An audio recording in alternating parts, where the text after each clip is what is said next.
pinnacle of human perspective.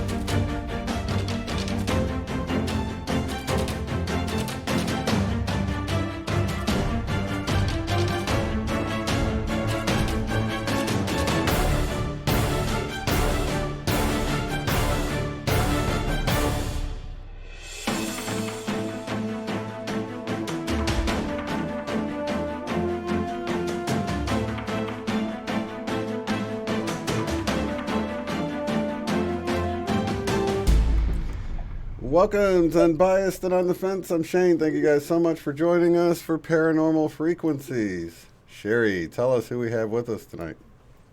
Hey everybody. Tonight we have Mr. R. Keith Andrews, aka Keith. He was born with far more than the regular five senses as a psychic medium and energy balancer, remote viewer, and a lifelong alien contactee and abductee. Keith remembers being born. He's had multiple near-death experiences and walked out of the morgue at age 5.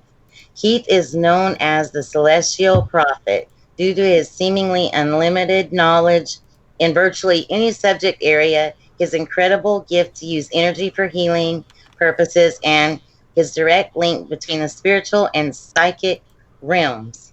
Is there anything you want to add to that, Mr. Keith? Well, welcome, Keith. Pretty much sums it up. Yeah. Well, I thought that we could start with the fact that you actually remember being born in the hospital. And my favorite part is how you advised to not ever astral travel from your incubator. Well, when I was born, I remember when I was first born, I remember Mom and Dad actually pulling back from me because I was actually born mottled green and black. So I was rushed off to the incubator. And of course, understand, people that say that birth is a wonderful experience clearly do not remember. Because when I was born, you come out of a very warm, very quiet place into an extremely cold room where some giant is hanging upside down. And bear in mind, I was born back in 1963. So at that time, they'd pull you out, they'd hang you upside down by your ankles and spank you until you screamed. Right, just to make sure your lungs were working. Then, of course, they use some sort of a vacuum or something to that effect to clean out your nose and mouth and what have you to get the liquid out of the way so you can continue breathing.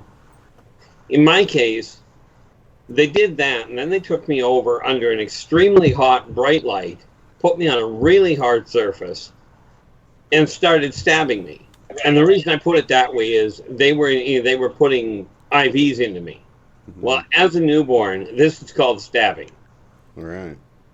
So when that happened, they put me in the incubator. Right. I was not premature. I was the wrong color. Mm-hmm. Well, I had enough. And knowing what I did, I literally decided that astral travel at that point was a good idea. I knew nothing of what astral travel entailed with the physical body. So I didn't bother with the silver umbilical cord people hear about. Of course, I was fed up. I was going home. I had no interest in finding my body anyway. So I left. That was when I first ran into the Council of 12. They turned around, stopped me, and told me I couldn't leave. And I said, they asked me where I was going. I said, I'm going home. And they went, no, you can't. You have a contract. My immediate response was, I didn't sign up for this abuse. Well, they told me I had to go back. And while this is going on, the humans that were in the hospital did the one thing I wasn't counting on. And they did what I called electrocuted me. Because when I astral traveled, I pulled all my life energy out of my body. So needless to say, the body flatlined. Well, they used a micro defibrillator to start my heart again. Well, that shocked me back into my body. And the moment they did that, I could see the people that had already passed away. So I was a working medium from that point forward. Right, which I thought was entertaining, watching people walk through the walls. Of course, don't worry about solid walls. Right. From there, that's where my interaction with the psychic world came in. And I don't know if people are aware of this, but there are 4 major points where the psychic ability comes online: puberty, menopause, trauma, and birth. Well, of course, birth, many people will argue, is traumatic, especially if they remember anything about it.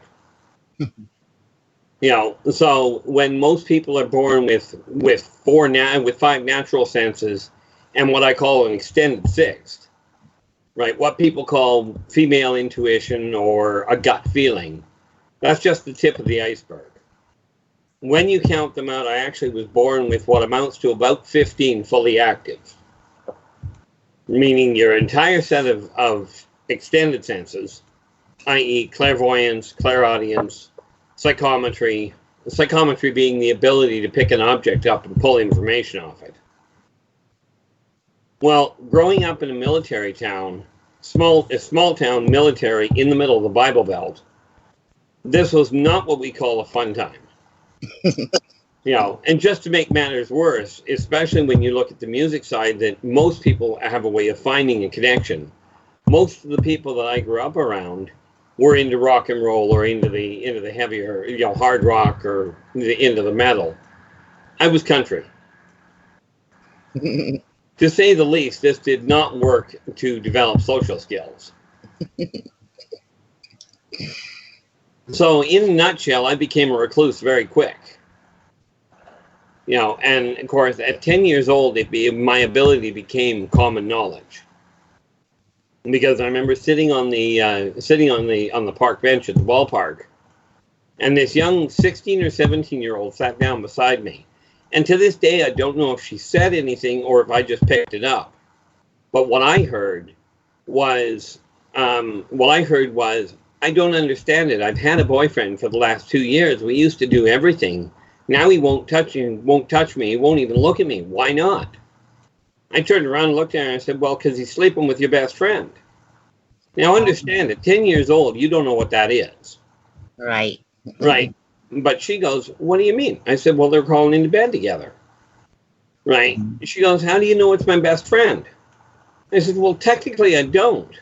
But she looks like this, behaves like this, you met her like this. And she goes, oh my gosh, that's my best friend. And I says, I'm probably overstepping, but you might want to reconsider your definition of best. Right. Now this of course is at 10 years old. Well, that sounds real hokey because right from there, every recess, lunch, and before and after school, I had people looking for me, trying to find out what was going on with their lives. Right. That's the part that sounds really hokey until you realize when I went to my 30-year class reunion, the first guy I ran into looks at me and he goes, weren't you one of the counselors? I looked at him and I said, no, technically I wasn't. And so I was a student. I just did more work than the 2 counselors combined. Yeah. Right. But I mean, understanding, I grew up on a military base. Everybody wanted to know if mom or dad were coming home, if they were going to be transferred out of the area. Right. So I just learned very quickly to be very. I just answered questions they were asking. I didn't know I was supposed to keep it quiet, in spite of Dad telling me I should. Mm-hmm. So I ended up becoming very. I ended up becoming very much an outcast amongst outcasts, and yet everybody that had a question would come looking for me. Yeah, I find that a lot that happens, that people that are they seem strange and outcast, they're the first person that people go to whenever they get in a bind. They're like, well, let's go to them because they seem to always have answers. Yeah. My friend Diane is like that as well. But yeah, people realize. So what was it like dealing with the religious aspect of it? I can't imagine in the Bible Belt, did they try to have you exorcised or? No, they didn't try and have me done in, I think. In all fairness, I did not get along well. I went to Sunday school. I actually used to teach the Bible. Mm-hmm. Funny fact of it is, I was baptized Roman Catholic in spite of my parents being Protestant. I was raised what I call broadband Protestant because I was raised on a military base.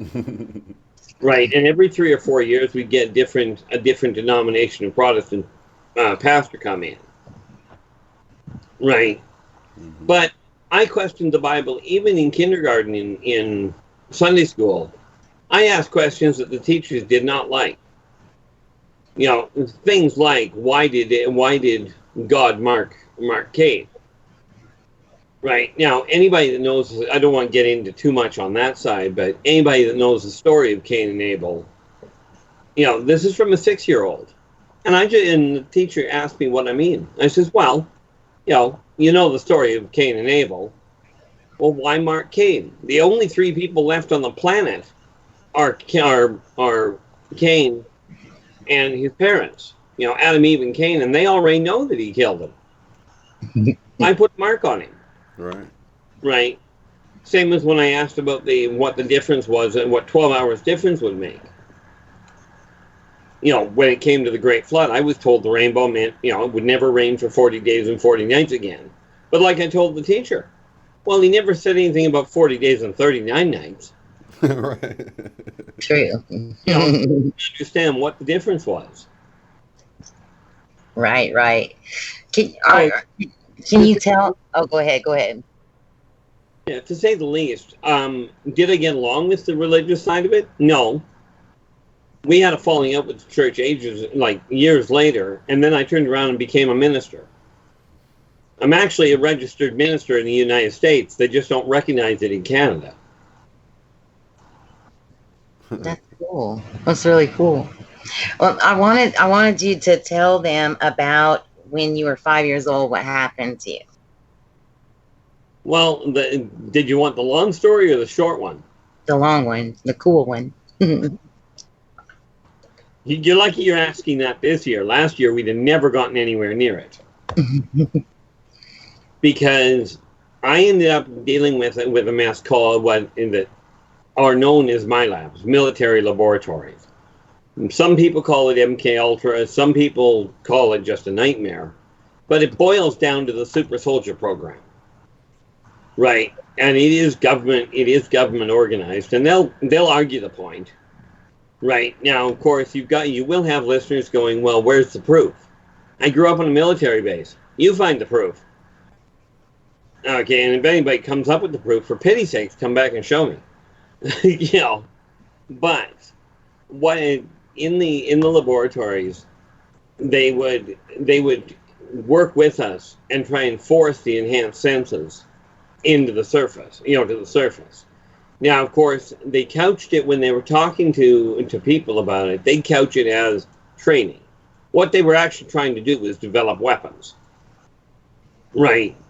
Because it's one thing to develop a gun that can kill somebody. It's another to develop somebody that, with their mind, can pull you apart at the seams, right? Well, during that, of course, as I've already mentioned, trauma is a good way to people think that trauma is a good way to bring these senses to the surface. And this sounds horrendous, so I'll apologize ahead of time. Okay. But I mean, people talk about child abuse. My labs, it went into childhood torture. Okay. When you're putting kids through electroshock therapy to get them to get agitated enough to force them to bring their abilities to the surface. Now, in my case, they got a little out of hand. And I kid you not, a class of 200 of us in this room, I watched 197 of them, of my friends, get tortured and murdered in front of me. Some of them in horrendous ways. Right. But when my abilities started to get too far out of hand, I ended up being put on a gurney and wheeled into another room where I was injected with something designed to kill me. Well, whatever it was they injected me with lit my system up, and I mean, it lit up every nerve in my body. When it happened, I was tightly strapped to a gurney, And if you looked up over my right shoulder, I could see this little metal cabinet in the corner.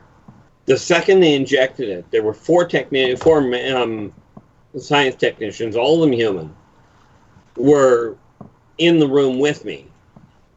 And the second they injected me, that cabinet burst open, and a female Srzazian popped out of that thing, out of that cabinet. Srzazian being a 7.5 to 8.5 foot reptilian. Crossed the room in 2, maybe 3 strides. And because these things are as high density as they are, with one hand, she slit the straps I was tied to the gurney with, and picked me up at the same time that the first technician she got a hold of, she grabbed his chest plate with a claw and tore his chest plate off, which wouldn't have been bad if he was wearing armor. He was only wearing a lab coat. Yeah, no, he did not survive. Wow. And I mean, she turned the other 3 people inside out. And then, of course, she tucked me under her arm like basically like you would a football, and took off running. Now, the way she ran was not on 2 legs. When she wanted to get up to speed, she would have dropped down onto 4, but I was in one. So she dropped down onto 3 and took off down the hall. When we got out in the hall, everybody scattered. There were other Srzazians in the hallway. This was a combined human and alien lab. The humans were the ones running it. The aliens were there to make sure it was run properly. Only the humans had control over it.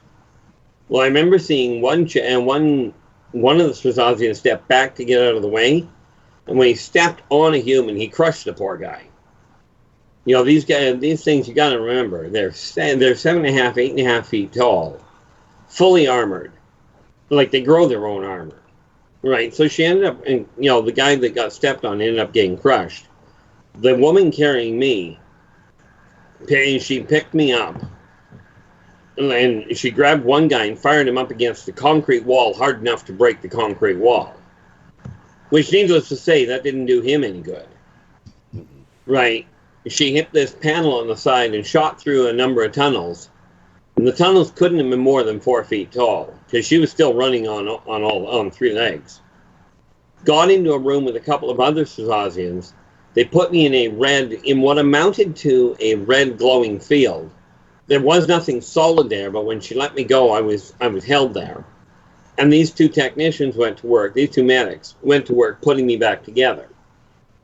Right. Somewhere in that, I passed out. So I ended up waking up on a gurney. Right. And of course, I grew up in a military base, so when I woke up, I had a white sheet over me, and I just figured I was in a barracks, so I just pushed the white sheet off. It's normal in a barracks, for those that don't know, to sleep with a blanket over your head. Right. So I sat up, pushed this thing aside, and I hopped off the bed. And my first thought was, wow, that was a long drop off the bed. Right. Now, I'm only 5 years old, so I'm not really that tall. First thing I noticed is there's a doctor sleeping on the floor. Right. And I thought, well, why would he sleep on the floor instead of grabbing one of the other 8 or 10 beds that are empty? And then I'm thinking, wait a minute, he's still wearing his coat. Why not at least take that off? Right. I didn't think much of it, and I spotted the door, pushed the 2-way door open, looked to my left. That went into blackness, so I didn't want to go there. There was light looking to the right, so I went up the ramp and out the door there. And this guy in military garb, he's sitting on a stool, and he pulls his feet back and watches me trundle by him while this blonde lady leans out the window of the little security room she's in, and they're both looking at me. Now, of course, I'm 5 years old in a hospital garb, meaning my backside's hanging out while I go trundling off like there's no tomorrow. Walked into the lobby, and here's Mom and Dad in each other's arms, and I hear the doctor clearly, "I'm sorry, we lost him." Of course, I'm 5 years old, so I walked up to Dad and I went, "Who'd you lose?" Right. Up until that point, I'd been called Ronald. Right. Once that day, the day that happened, they started calling me Keith. Right. Now, I know this all sounds like science fiction. To me, I agree wholeheartedly with you. It really does. But you got to realize that on my father's deathbed, which was only 3 years ago, he literally told me, he says, look, he says, I've got to apologize to you for leaving you think that you were losing your mind. He goes, everything, your past lives, your alien interaction, your psychic phenomenon, all of it is real. You were not mistaken. So I'm looking at this going, okay, right. And I mean, I had to grow up dealing with this. And for obvious reasons, I never felt like I was normal, never felt like I fit in. Mm-hmm. Right. But in a nutshell, this is why when doctors give me a diagnosis, I look at them going, no, I don't think so. You know, and that healing has continued. It has its drawbacks. But, you know, December 28th of last year, of 2018, I actually had a massive stroke that left me bedridden and unable to speak. Right, I'm still having trouble with my left arm. I'm not up to typing like I'd like to be able to. But that's the only thing, well, that my temper control has gone right out the window. Right, I have major problems where it comes to dealing with electronics and frustration levels because of it. I have that too. So, I mean, in a nutshell, go ahead. No. I was just asking about how, for you to tell him about how you healed from that, like how you were supposed to be in rehab for a long time after this, you know, stroke and everything. Well, yeah, they told him, well, I didn't find out until after I got out, because when I got in there, I went in, I couldn't move, I could move my right side, I couldn't move anything else properly, though. So that was on the 28th. On the 30th, I'm struggling to get out of bed. And the nurse looks at me and she goes, what are you doing? I said, I'm bored, I'm going for a walk. And she goes, you know you had just had a major stroke. I said, yeah, and your point would be what? Right. Well, I got out of bed on the 30th. And I told them I was going home for New Year's Eve. And the nurse looks at me and goes, no, you're not. I said, yeah, I am. I'm not spending New Year's Eve in the hospital. As it turned out, I healed fast enough that they actually cut me loose for a day pass. I've got 2 kids that live with me at home. And my best friend was willing to come over to make sure everything went well. So they said, okay, you can go home.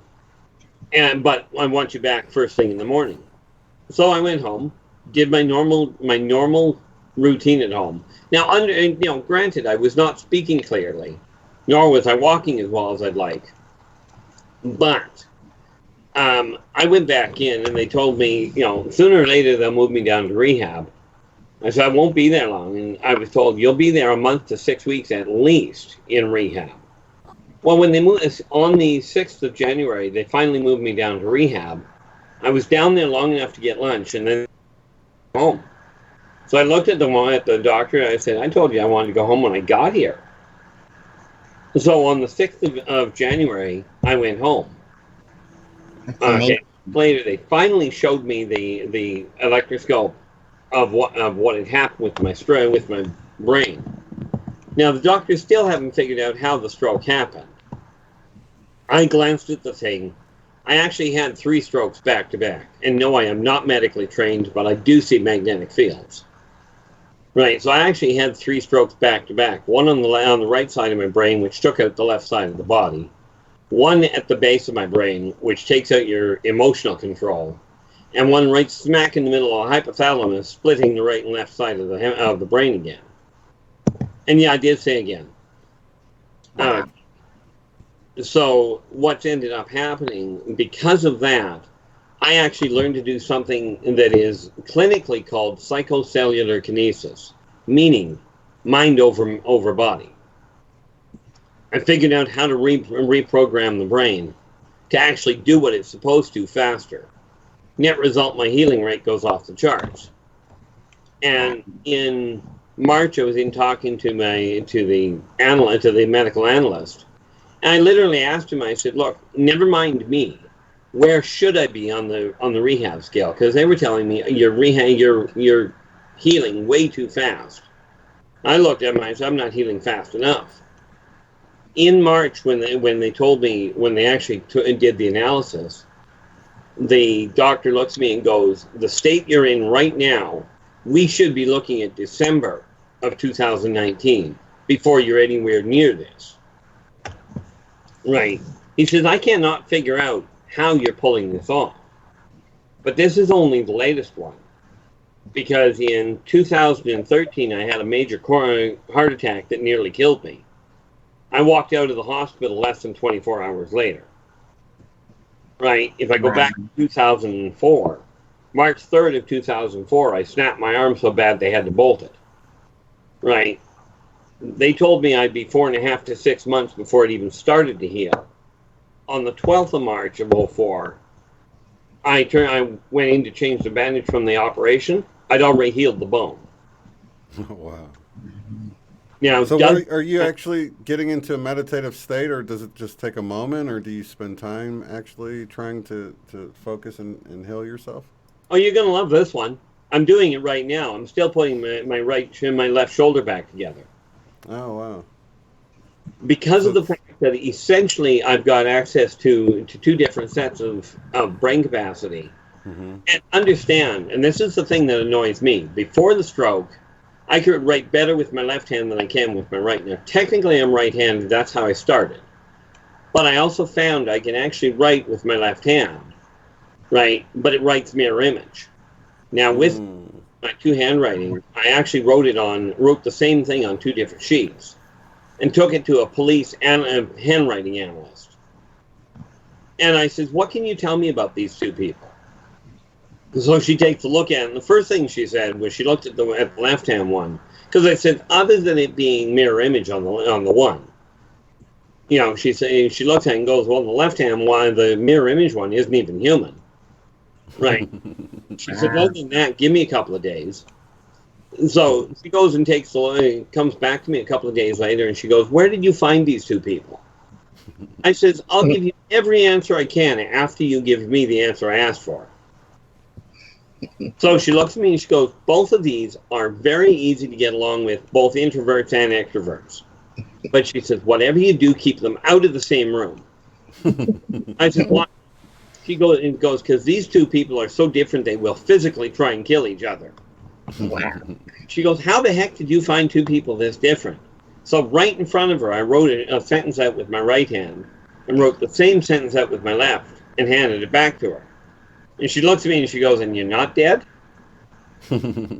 Right? And so I literally have, if you will, 2 trackable patterns on 2 different sides.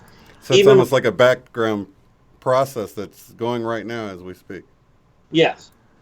Even when Very my dad cool. said that the MyLabs tried to shut down my abilities, I asked, were they trying to slow them or shut them down? He goes, they were trying to kill them off. So they brought in an African mystic and, you know, an African psychic to try and do what would amount to psychic surgery. But he said every time they tried, they'd target your right side, the left side would kick in and compensate. When they went to do the left side, the right side would kick in and compensate, so they couldn't. Wow. That's amazing. That's amazing. Well, it's frustrating from my end. This is why when people tell me, when I talk to other psychics, go, "Oh, I just shut it off." I'm like, really? That's like, picture, if you will, just sitting there. Picture what happens if you just try and stop your eyes from working while you're sitting there. Right? It amounts to the same idea. Wow, that's crazy. Can you, I know that you do like energy healing and stuff. Can you tell a story about your ex-father-in-law? Yeah, my ex-father-in-law ended up with something called small cell, that we got told was basically small cell rapid spreading lung cancer. They gave him a 5% chance of survival and only a 5% chance of beating it. Right. Well, he ended up dropping into a coma for 6 months. Right. No, sorry, not 6 months, into a coma for 6 weeks.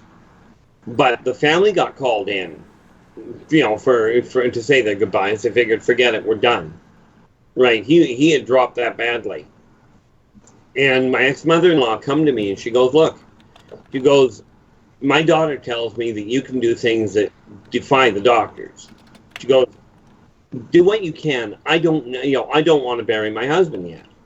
So I said, yeah, I'll give it a shot. I said, I can't guarantee anything, because for obvious reasons, I am not a medical doctor, medical anomaly, apparently. But I sat and worked with him for about an hour and a half, 2 hours. He was in an absolute dead solid coma. I worked an hour and a half, 2 hours on him and went home. The next morning when we got in there, it was close to noon, and all of a sudden his eyes popped open. He sat bolt upright, and he looks around and goes, when's breakfast? He did eventually pass away 17 years later of old age. Wow. Right. I had another client that came to me, that her mom brought her to me because the doctors had said, we're sorry, your daughter is only 17, we know this, but she is in a wheelchair for life. We've done everything we can. Now, her mother told me that her mother brought her to me and saying, I don't know. She says, I understand you don't work right. I work normal. Can you do anything for my daughter? I said, as far as I'm concerned, the answer is yes. But again, I'm not going to guarantee it. I'll do what I can. Right? So I sat down. The daughter even told me she was only there because her mom believed I could help her. She didn't believe she had anywhere to go. So I sat with her for about an hour and a half, 2 hours the first time. And I looked at her and said, okay, stand up. And she goes, I can't stand up. I said, don't tell me what you can't do. I said, just stand up. I said, look, if your legs work, great, and if they don't, you're still sitting in the chair. So the first day I worked on her, we had her standing. Either the second or the third day I worked on her, we had her walking. I ran into her about a year later, right, and she was off the cane. She wasn't on a walker. And at that point, she told me that when she first came to me in the wheelchair, she'd been in the wheelchair already for 3.5 years. Right. To this day, and this is several years later, she's still walking around. Wow, that's amazing. Now, understand, I don't technically heal people. All I do is remind people's body how to heal itself. That's the only thing I do. Now, needless to say, you do that, and the church gets really agitated. Doctors get confused. Probably not much different than how Jesus did it, though, right? Ultimately, no, it really isn't. Right. Mind you, the reality there is the doctors, and especially the religious people, get really agitated when you bring that point up. Well, I always bring up the fact that I'm like, well, and if you have a church where people are doing the miracles Jesus said we would do in greater, that Jesus did in greater, as he said, then I'll listen to you, But here I've got you doing this sort of thing, and it's pretty cool. I want to ask you a question from the chat, Rainbow Warrior. People are excited to have you here. Question, see if you can answer this one. Can you ask him about soulless beings, AI humans, and if animals have souls? Well, we'll start with the easy one. Animals absolutely have souls. So does everything else on the planet. And the carry-on to that one is everything when it dies ends up in the same place. All souls go to the same place. These people that tell you that animals do not go to heaven, absolutely wrong. Well, depends on the day. But they all go to the same place to start with. Now, when you're talking about soulless beings, AI, as in computer constructs that man has built, AI do not have a soul. However, AI is one of the most deadly things anybody can play around with. Because a computer will come up with a solid answer as to how to solve a problem. Humans won't like it much, but they will come up with the answer. But the reality is, everything has a soul. The problem is that some of the entities that are out there, their behavior is so aberrant to what humans are comfortable dealing with, that they look at it and go, you can't have a soul to be that cruel. And yeah, you really can. So you don't think there's AI humans or what they call like background people walking around that are sort of just ran by the Matrix, if you will, or No. Okay. I mean, don't get me wrong. There are AIs out there. No, I mean like humans though. Like I might be sitting here and I might be an AI, even though I look and Yeah. You haven't seen anything like that, right? There is one that I'm aware of over in Europe somewhere. Somebody built an AI. They actually gave it citizenship. Oh, right. Okay, yeah, that was Sophia? Sophia. Yeah. Yeah. Now, to Yeah. my way of thinking, this is just asking for a problem. Mm-hmm. Okay. But as far as are there people that are soulless? No, but there are people that end up with an override.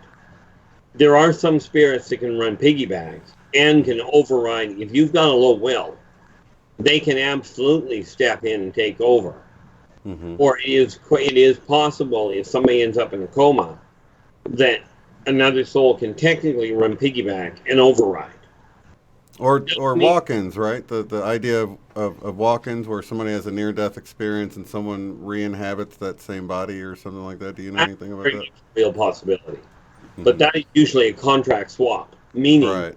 the original soul arranged before the coma happened. Mm-hmm. They give me this opportunity. I only need to get to this age. Right. And someone else may be going along, well, I really don't want to go through the experience of growing up again. Mm-hmm. I'll just take over your body at this point. Or Yeah, whatever. why don't I just swap over? It's kind of like swapping drivers. Right.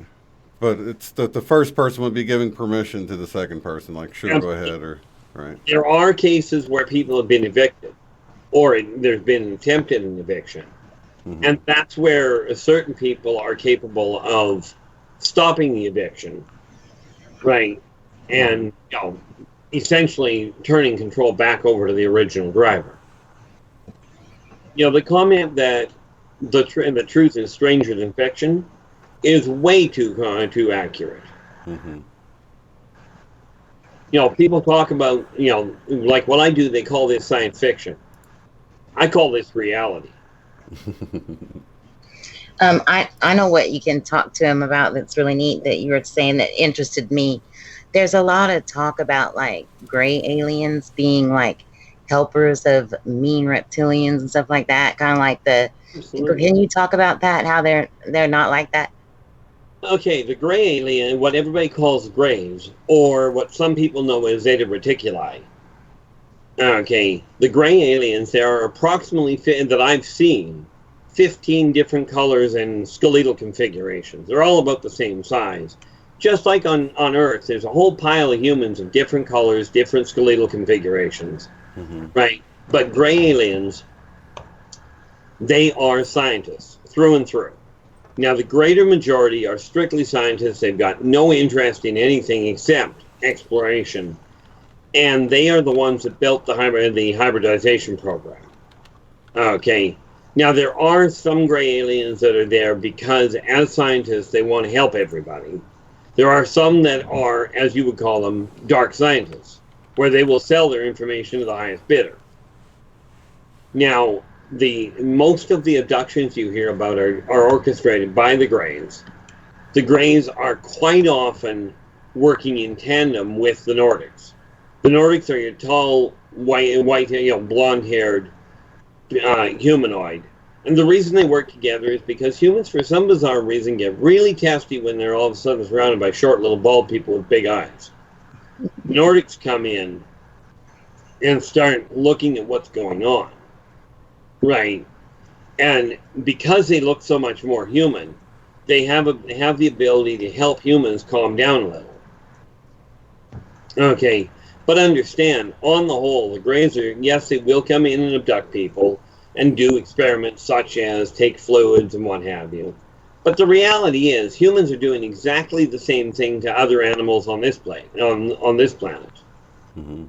Right. So why do the Greys put in what they call screen memories?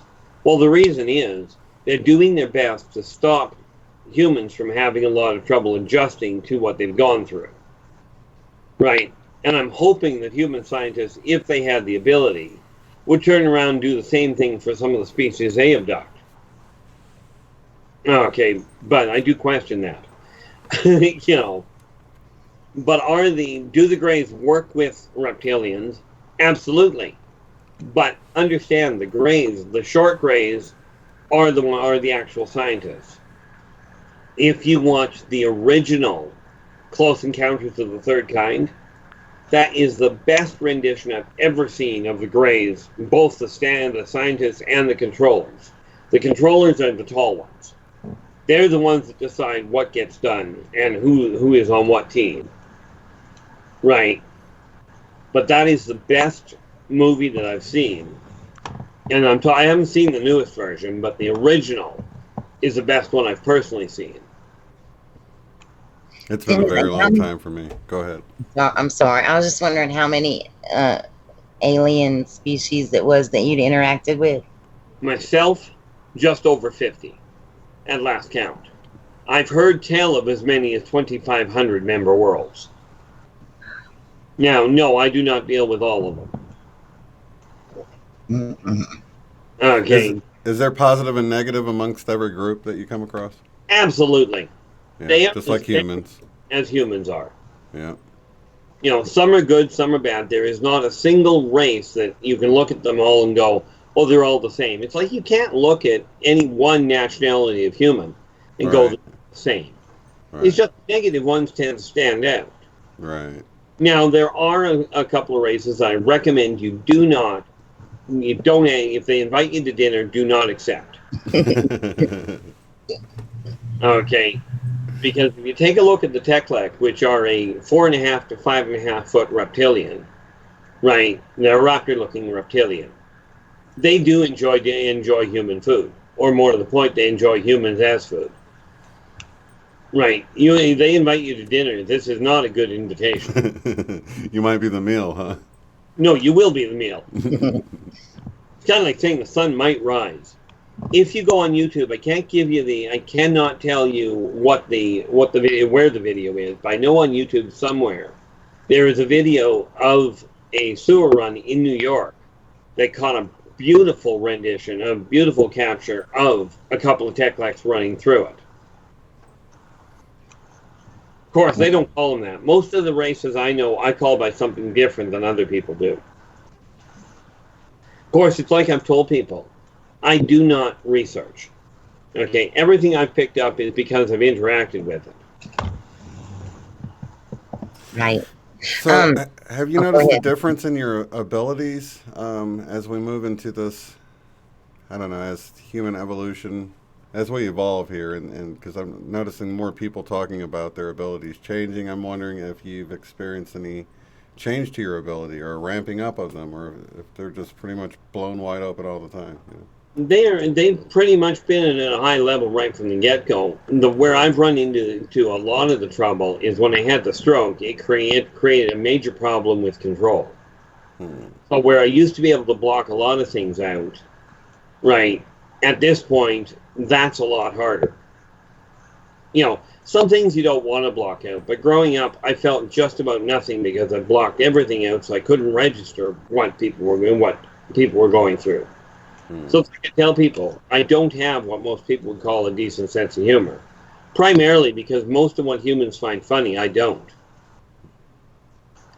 You know, a lot of the acts of people that confuse the daylights out of me is I'll watch humans beat the heck out of each other and turn around and go, I love you.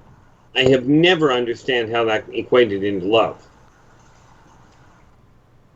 But my abilities, they actually, when I had the stroke, it slowed things down a lot, especially with the level of, but I'm in the process. I've got a couple of tools that I'm working on now that I'm actually building, or more to the point, designing. I'm going to get somebody else to build, to ramp up the energy flow again to get it where it should be. Mm-hmm. Right. Fortunately, where it comes to personal healing, it's all done internally anyway. See, when I was 12 years old, I told the doctors there they would never understand human healing until they got a look at the triple helix. Well, I was told that I was out of my mind. It didn't exist. So I promptly told them, of course, 12 years old, I don't blame the doctors for not believing me. Right? I just told them, I says, no, I'm not wrong. Right? I didn't understand what the problem was. In late 98, early 99, the major research centers finally found the triple helix. Right. So, of course, back in 75, when I told them about it, you know, what I didn't know is they didn't have the technology to see it. And, of course, in my case, I didn't know why I could. You know. Right. One thing that I thought was really interesting that I'd heard you say before was that one thing that like people that talk about fallen angels, that there's not, that they weren't angels that were like cast out of heaven, and that demons were like just kind of another species, like, you know, humans or aliens or. And again, there are some people, some demons that are decent people. Okay, they really are. I mean, the only difference between the races is skeletal configuration and the toys they have. But the original definition of casting was sending. So when we talk about angels being cast out of heaven, we're talking about them being sent down to earth. The idea was to try and help humans understand that taking responsibility for your own actions is critical. Karmic law does dictate you must do unto others as you desire them to do unto you. That applies to every race in existence. Okay, the only, you know, this is where I get into the conflict with the church. Because the only way you can sin is not by going against God, it's by going against what you know is right. Because kids, when they're born, know the difference between right and wrong. They do not know prejudice. They do not know greed. That is something that adults teach them. Right. They absolutely know fear. It keeps you alive. You know, if you don't have that fear of falling, you walk right off the staircase and fall down the stairs. Teaches you in a hurry, this is a bad thing. Right. Yeah. Although I do know kids that throw themselves downstairs because they find it funny. You know. But the so about the demon part, That is simply another race with different abilities. Yes, they look horrific, but you got to look at the world they live in. Mankind has very stubby fingers. They've got very dull fingernails. They've got very weak bones. When you take a look at demons, they come from a world where they fight with their hands and teeth. Okay, so yes, their fingers are thicker. Their fingers are higher density. They are clawed, right? And yes, they absolutely are vicious. Of course, take a look at the animal world. Okay, it's not like lions sit down and just kind of purr at each other to get the argument sorted out. Right. Demons are just another race that has different abilities than what humans have. The thing that humans have that no other race that I've come across has is the ability to manipulate what humans call zero-point energy, which literally means you can modify reality if you think about it properly. Okay, the problem is that humans are taught that they can't do any of this stuff. I failed all those lessons. You know, I mean, I was told if you're dead and you get shipped to the morgue, you're dead. Of course, I didn't get told that until after I walked out of the morgue. You know. But yeah, demons are just another race. And before we go on the wrong end, people go, well, they come from a different dimension. No, they don't. Everything that is in existence and can interact on this planet is third dimensional. Some of it vibrates faster so you can't see it, but it is all third dimensional. Understand, you take a third dimensional being and you push him into fourth dimensional space, you'll kill him. It'll tear him apart. The same as taking a fourth and trying to crush him into the third. You'll kill him in the process. So what is the prey? What do they seek out? Who do they fight, these demons that you're talking about? Well, understand, demons on the whole live off of life energy. And humans have an exorbitant amount of the stuff. This is why they go after humans instead of after animals or after plants. Right. And of course, the other thing is demons have a neat little capacity of feeding off of fear. Fortunately, humans are a rather skittish bunch. You know, Unfortunately, they're kind of scary looking, right? Well, they are. But in all fairness, a human is absolutely terrifying to a cat. Mm-hmm. You know, you take a look at the size of a human compared to the size of a house cat, And that is an absolutely frightening thing. Humans, of course, have a simple soft dermal covering. Demons, they've got armor plating, essentially. Where you take a gun and you shoot a human, the human's in trouble. Most demons, you shoot them with a gun and they'll just look at you, and you might annoy them if you get their attention. But they're more annoyed by the sound than they are by the impact. For the most part. Mm-hmm. Wow. Do you want to see, Shane, see if anyone in the chat has a question for him about anything? Yeah, I'm keeping an eye on it. We don't have anything just yet here. We are enjoying the conversation, though. Let's see. Oh, yeah, he's so interesting. How about, do you know anything about any kind of earth changes that might be? Oh, yeah.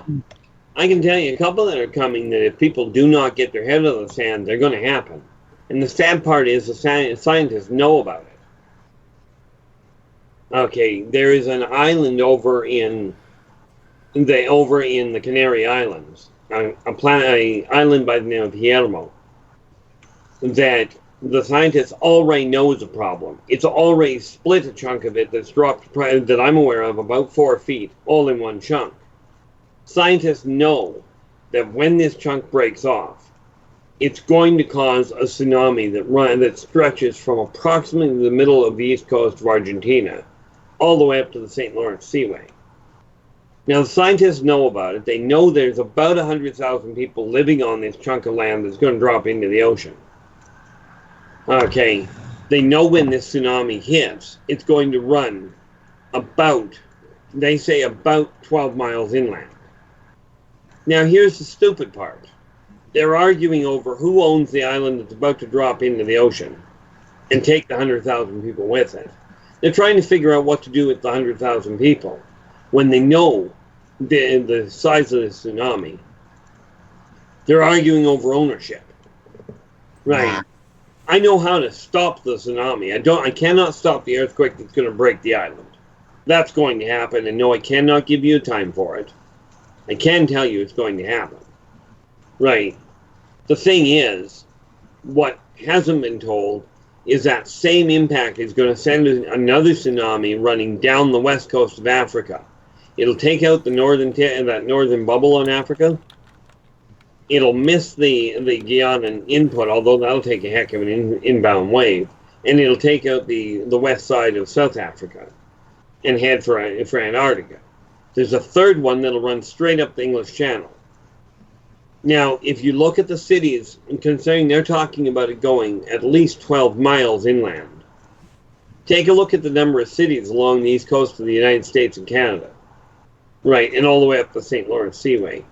Never mind the ones going down Africa and England. And you're looking at a death toll in excess of 2 billion when this happens. Now, I'm hoping it does not happen until after my lifetime. Okay, that's one. Now, the tsunami itself can actually very easily be stopped. Okay, but the scientists are still arguing over the point of who owns it. So I'm thinking this is where politicians have got it completely backwards. Mm-hmm. I should clarify that, just a real, and this is on your guys' behalf, my viewpoints are not necessarily in conjunction with anybody on the station or any of your guys' affiliates. That's okay. We just want to hear what you have to say. That's why you're here. Yeah, we're an open-minded bunch, so. Yeah, clearly. Mm-hmm. Yeah. How about I have a question. Do you know what's causing all the sinkholes? Absolutely. You see, mankind already studied this and found it out. Plants are affected by negative energy. Humans proved this in Philadelphia somewhere about the middle of the 1980s. They proved it beyond a shadow of a doubt. Well, with the amount of negative energy that humans are putting out, because of the wars, because of the conflict, and frankly, because of the media spreading so much negative instead of the positive side, it is offsetting the balance of Gaia. Okay, Earth. Now, because Earth is nothing but a colony planet. So what's happening is you've got two things going on. Number one, that negative energy, with the damage that mankind is deliberately doing, is causing destabilization. The deforestation is causing a destabilization of the surface. And then, of course, the ancient races that are down below. Ancient races are races that, by the way, evolved on Earth.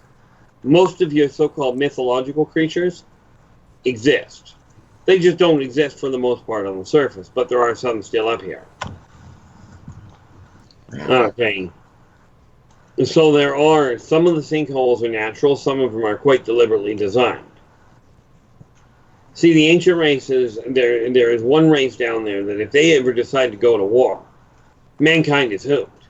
In all fairness, if any one of the races, off-world or ancient, decide to go to war, mankind hasn't got a snowball's prayer.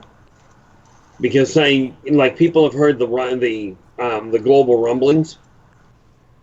Right. I don't know if you guys know about them. Mm-hmm. Okay. Those are caused, a lot of those are caused because of equipment being moved around. Right. Now, of course, you got to understand, humans will go, no, there's nothing down, like the scientists, there's nothing down there. We've run our sonar and echolocators and what have you, and there's nothing underground. Except you got to remember that the guys down there have been down there longer than the human race has been alive. Well, no. They've been down there longer than modern civilization has been here. But they know how to block human technology so you can't see it. But they have the capability of opening. You've seen sinkholes open underneath a road or underneath a house. Mm-hmm. These guys have the capability of opening a sinkhole underneath a city. Right. Okay. And we're not talking just a little hole. You know, when you're talking about a small town and you just all of a sudden it vanishes. I think there was one actually down in Florida somewhere recently. Recently, like within the last 5 or 10 years. That it opened up and started swallowing the town. Wow. You know, and of course, once it starts, it's like any other hole. You punch a hole and everything will start to give away from the side. Exactly. Well, what do you do with you do psychic readings? People can contact you through your Facebook page, but how do you go about doing that? What kind of stuff do you contact that loved ones, or what? Like, it sounds like you could do just about any type of reading. And quite seriously, there are only two things I don't do.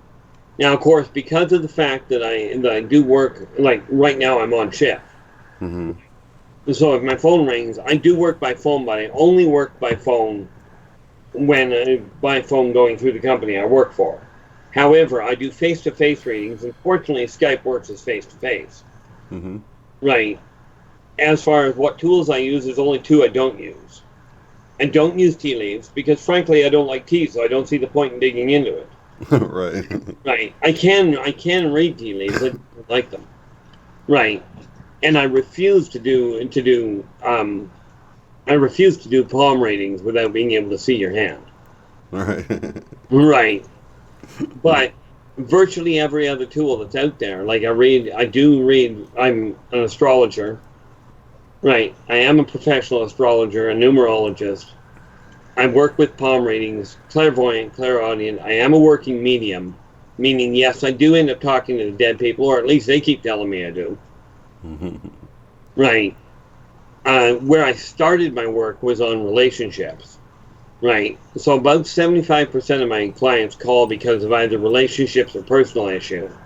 Right. The other about 30% of them are based on business. Right. Mm-hmm. So, of course, you can, if you contact me through Facebook, and I think you've put my link there. Yep. I got your Facebook and your YouTube channel link. You know, the email that you can do directly is innervoiceenterprises@yahoo.ca. And you can drop me a line. I'm quite willing to answer questions or set up a time. I do actually travel to do group readings.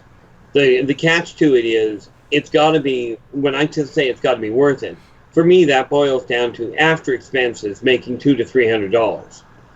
All right. Right. The reason for that is, frankly, I cannot afford it. You know, Right. and you know, for the people that tell you you shouldn't charge for readings, it's a natural gift, you shouldn't charge for it.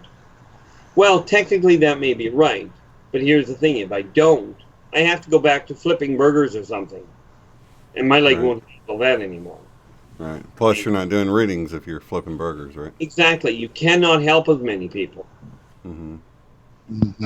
And unfortunately, we have to eat. So. Yeah, oddly enough, you know, I've heard people say, "Oh, I'm a breatharian, I don't eat."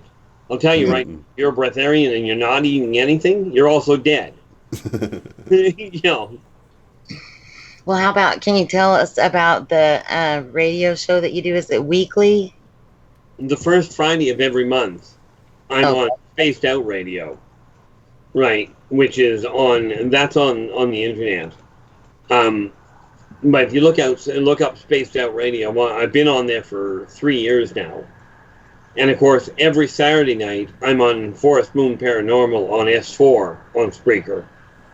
Okay, Spaced Out Radio, I'm on from 9 p.m. until 11:30 p.m. Pacific time. And on S4 on Forest Moon Paranormal, I'm on every Saturday. I try to be on from 11 p.m. to 2 a.m. Pacific time. and do they have different subjects on there, or are you doing readings? Or? No, I don't actually do readings on the radio in either event. S4 tends to vary. On Spaced Out, it's literally, I go in there and people literally call in to ask questions about UFOs, about the different races. And of course, with Forest Moon, we've got the Forest Moon Paracon, FMP, in Skagit County, Washington, on September 28th. I'll be speaking there. This is my 3rd year down there. And at that Paracon, I'm planning on having a book out called Races of the Worlds. Right, covering a lot of the races that I deal with. That's awesome, because someone in the chat was asking if you had a book out. So, forthcoming. Got one out. I've got actually 2 other booklets and a novel that's just come to print. Oh, nice. You know, and again, you know, the booklets I've got, Believe in Yourself and Follow Your Dreams, which you can get when you get a hold of me, you can get it straight through me through Facebook, Okay. right? And then there's Believe in Yourself and Follow Your Dreams and Believe in Yourself and Follow Your Business. Each of which I use the tools for myself, but I've used them for years for other people. And the novel I've just got out, I've got it's the first in the 4th trilogy in a series called Ilderbach, The Birth of the Wolf Pack. And when you take a look at the whole series, which is 12 books in total, right, when you get them all, they will cover a lot of the metaphysical tools and the different races that I deal with, as well as karmic law. It is science fiction, science fantasy, so bear with it. You have that book there to show, right? Can you show it? Yeah. I just have to pick it up. Have a sec. This would be the one. This is the. I don't know if you can see it. Yeah, I guess you should be able to. Yeah. Okay. Pick it up a little higher so they can see your name at the bottom there. Yeah. All right. Yeah, that should help. Uh-huh. Okay. Now, this book, this is the first in the trilogy, in the final trilogy. The second one, I've already got the rough draft written. And what this covers is it's science fiction, science fantasy, depending on who you talk to. Mm-hmm. But Birth of the Wolf Pack is post-apocalyptic. But it is I'm a role player. I play D&D regularly, right? And I've been playing it since 1976. So this book is literally written by a gamer for gamers. Anybody playing role-playing games will really understand the way this book runs out. And for those of you that don't, my editor, before she got a hold of me, had never played a role-playing game. She'd never looked at them, and she didn't do the science fiction thing. So while we've been going through it to edit it, every time she had a question that she didn't understand, we'd have to add a little bit extra information so that the common person could understand what they were looking at. You know, and answer to the other side of the question, anybody from 13 to 80 will be able to understand and enjoy it. The only limit I wouldn't recommend it for your little kids. Okay, it is, to say the least, graphic, and bear in mind it is post-apocalyptic, meaning it has some pretty graphic negative scenes in it. You know, if you were looking at it as a movie, you'd have to call it at least mature. Rated PG-13? No, in all fairness, I have absolutely avoided the whole concept of getting into anything I mean, there's a little bit of hinting on it, but I've stayed away from the outright sexual side of it. And I've kept the actual swearing in it, in all fairness, is done in a different language. As in, I made up their own words. You know. Very cool. Someone's asking in the chat if you can contact that loved ones. Does it depend, or medium work. And the whole catch with that is when I go to do that, know who you're trying to get a hold of, which means know who they are and what their relationship to you is. I need to know this. Because for me, it's like walking into a crowded room going, hey, does Bob want to say anything? Right. Like, the hard part is when people go, I just want to hear from somebody. Well, rest assured, they don't just want to talk to somebody. Right. Right. You know, you got to understand, and these people are very much normal people. They just don't have physical bodies. Mm-hmm. Right. And very few people that pass away are able to communicate the moment they get over there. They have to learn, right? Try that again? They have to learn, right? They've got to learn. They've got to get adjusted to being over there, because it's a bit of a shock when you get over there, because it is not what people think. You know, don't get me wrong. This is not to say heaven and hell do not exist, but they don't exist the way people think. Right. The reason I can say this unequivocally is because I've been there. You know, before I was 10 years old, I was clinically dead 4 times. And then I can think of off the top of my head at least twice more since then. Wow. You know, it's toss up with the major heart attack and with the stroke whether I ended up dead, but, you know. Right. But the drowning and drug overdose, yeah, we can safely say it was dead. Wow. You know, Well, go ahead. yeah, the comical part is I keep telling people, you know, God doesn't want me and Satan's afraid I'll take over. So they keep shipping me back. Well, on that, I want to say that we hope that we can get you to come back more often, because you have so many things to talk about, because we can talk about anything. Yeah, pretty much. I mean, there are things that people call, well, some of the scientific discoveries that people are saying are just happening or don't exist. Politely put, they're mistaken. It's like when people talk about the secret space program. You guys call it secret. I call it pretty blatantly obvious. Right. I was talking to somebody one day about something that I call an OTE drive. Right. It's a star drive. And when I explained this, I was actually talking to a person with their master's in rocketry and astrophysics. And it took me an hour to explain what I was trying to tell them, because I don't have a scientific training by human standard. You know, I successfully failed college. I did graduate, but I did not get through college. Although in the last semester, I got very good at ping pong. So you actually don't, am I right remembering, gosh, I hate saying this if I'm not right, that you actually agree with the things that Corey Good talks about, don't you? I have no idea. You don't? I don't know who Corey Good is. That he was with the secret space program? Well, again, not knowing what he says makes it a little hard for me to do. I must have it mixed up with somebody. I could have swore that was you. Oh, it may be a question of, I agree with some of the things that you said. I don't know. I just don't know because I don't listen to these people. Most of these so-called, you know, these bigwigs or these real well-known celebrities, 90% of them I've never heard of. because I don't research it, I don't read it. Well, that's kind of a good way to do it, because then you get you're getting your own experience and basing it on just what you've seen and what you've experienced. Exactly. So I may agree with him, I may not, I don't know. I I mean, could if you want to give me a gist, I can tell you whether I agree with him. Well, do you know if there's deep underground bases? There absolutely are. Okay. Yeah, that's like one of the main things. There absolutely, and there are deep underground bases where aliens do exist and humans interact with them. Mm-hmm. sphere beings. Absolutely. Yeah. What about blue avions? Yes. Yeah.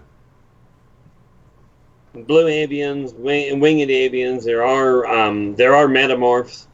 The thing is, when people talk about reptilians that I'm aware of off the top of my head, I can think of 9 off the top of my head, some of which are ancient races, some of which are off-worlder. But even like I said earlier, there's good and bad in each group, you know? Absolutely. Yeah. The one thing I want to just throw out the window is this brilliant idea that people have that reptilians are infiltrating the human governments and are replacing the royal family. Mm-hmm. No, not.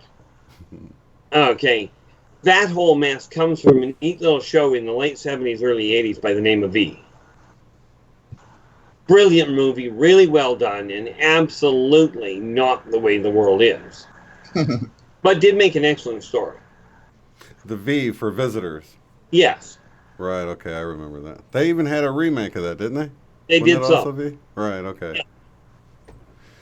Yeah, it was an excellent series. I used to watch it all the time. But very much sci-fi. Very much. Now, the funny part about it is the aspect of the reptilians that they had is absolutely on the money. The problem is that the reptilians that they showed are Chitauri. Okay, which are a reptilian race that evolved on Earth and are not here to conquer anybody. But they were here before man really evolved. We're the invaders, huh? Well, not exactly invaders. We were built here. Right. Humans, contrary to popular belief, humans evolved here. Well, more to the point, they were built. This is where religion and science actually do cross-correlate. Okay, technically, when people say they were built, that humans were built by aliens, well, technically, yes, because the planet was built by what you would call an alien. Okay, so yeah, technically, and the thing is that humans were built, they were actually patterned after the simian race, after chimpanzees, but they were accelerated. Mm-hmm. Okay, but the reality is they're not here to conquer anybody. I mean, you think about the practicality of it. We've got races that come from thousands of light years away. Okay, and humans are just going to turn around and use their primitive computers to interact with these guys' computers to overtake. Makes a beautiful storyline. I love what Hollywood's done. Right. But we got to understand, put it in practical terms, using a human computer to interface with an alien computer. Human computers use physical computers. Aliens use holographic interfaces. Now, being able to use one of the human computers to override theirs would be like trying to use an abacus to operate a mechanical computer. For some reason, I just can't.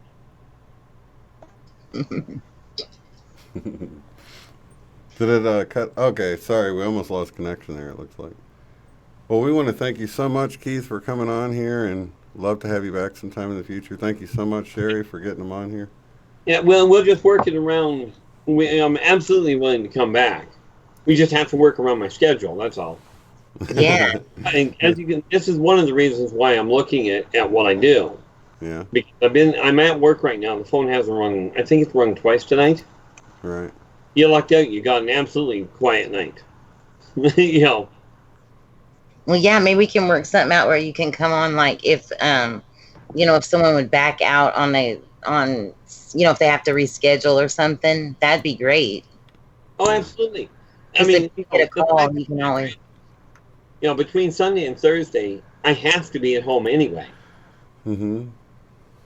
So it absolutely won't create a problem there. I've got to be here anyway. Yeah. And most psychic phone calls you get are probably just a few minutes anyway. So worst case scenario, you just dip out for 5 minutes or something, right? Worst case scenario is it's 20 minutes. I mean, there are some that are longer, but the average is somewhere around the 10-minute mark. Okay. Right. Awesome. But the reality is, a lot of the calls that I get, I mean, you'll love this one. I've literally had people call in. I had one person call in, and they literally, this is a psychic line that they're phoning. I threw my boyfriend out this morning. Why did he leave?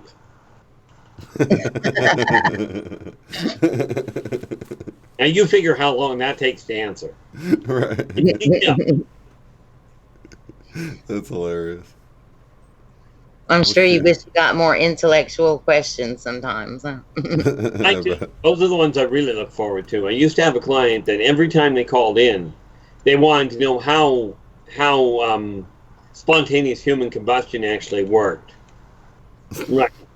How astral travel is physically possible, and how telepathy worked. All of which can be explained. That sounds like a great show for next time. Write those all down, all three of those subjects. Yeah, that would be a packed show. I would love to cover that stuff all. And look, I keep going too, but I have to go to work, so. Oh yeah, we are running out of time. Well, thank you, Keith. Thank you, Sherry. Thank you, everybody in the chat for being here. Lots of love to you guys. Be sure to check Keith out. His links are in the description below. If you have any questions, someone has a picture they want to show you. I guess they can send it to ask you what race a being is. They could send it to you on Facebook. Yeah, they can send it to me on Facebook. Okay, perfect. So yeah, you can send it over. Get back to them on it. Okay. Yeah, we're going to definitely have you come back. That was fun talk. And well, thank you very much for having me. I'm really glad to have come. Yeah. All right. Have a good one, everybody. Goodbye. Good night. Take care.